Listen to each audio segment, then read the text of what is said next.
Good morning. आज हम पढ़ेंगे fund based accounting in not for profit organisations. Let we start with the concept of fund based accounting. हमने कल पढ़ा था कि जितनी भी ये नॉट फॉर प्रॉफिट ऑर्गेनाइजेशंस होती है ये बिजनेस एक्टिविटीज़ में पार्टिसिपेट नहीं करती।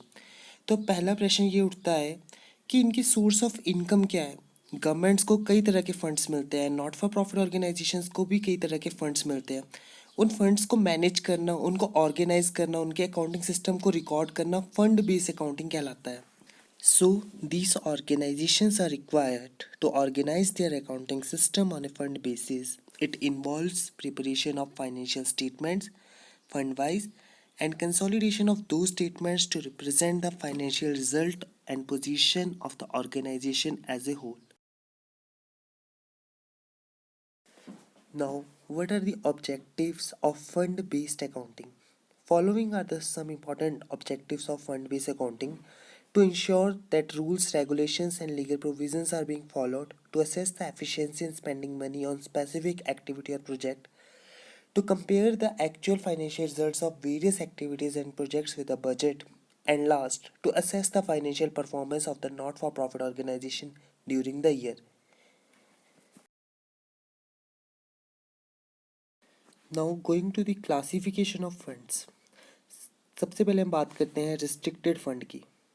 ऐसा फंड जिसमें रिस्ट्रिक्शन है कि जिसके लिए क्रिएट हुआ है सिर्फ ये उसी के लिए यूज़ किया जा सकता है। जैसे कि प्राइज फंड है, अगर आपको प्राइज फंड के लिए डोनेशन मिला है तो आप सिर्फ प्राइजेस के लिए ही उस फंड का यूज़ कर सकते हैं। The second type of fund is unrestricted fund, कि ऐसा फंड जिसमें कोई रिस्ट्रिक्शन नहीं है, आप उसको कहीं भी यूज़ कर सकते हो, कैसे भी यूज़ कर सकते हो, और इस फंड को कैपिटल फंड और जनरल फंड भी कहा जाता है।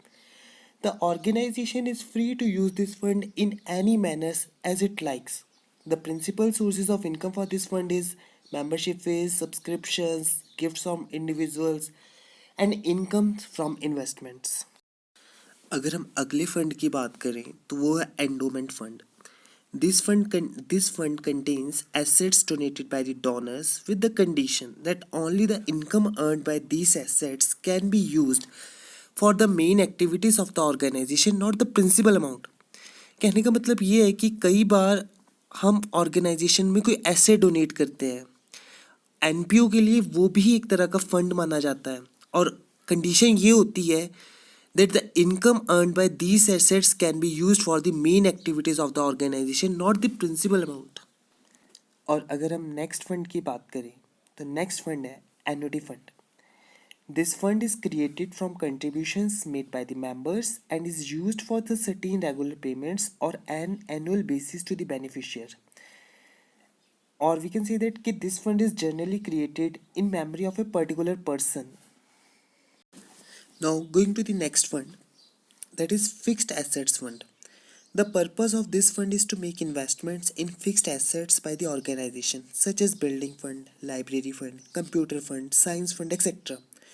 The main thing is that कि this fund is shown on the liability side of the balance sheet. In simple sense कि अगर हमारे को कोई फंड चाहिए, जो अगर हमने बिल्डिंग बनानी है तो उस बिल्डिंग को बनाने के लिए हम जो फंड इकट्ठा अलग से इकट्ठा करते हैं, fixed assets fund. Now going to the last type of fund, that is loan fund. This fund is established to grant loans to staff members. The resources for loan fund may be provided by the government and by transfer from revenue fund.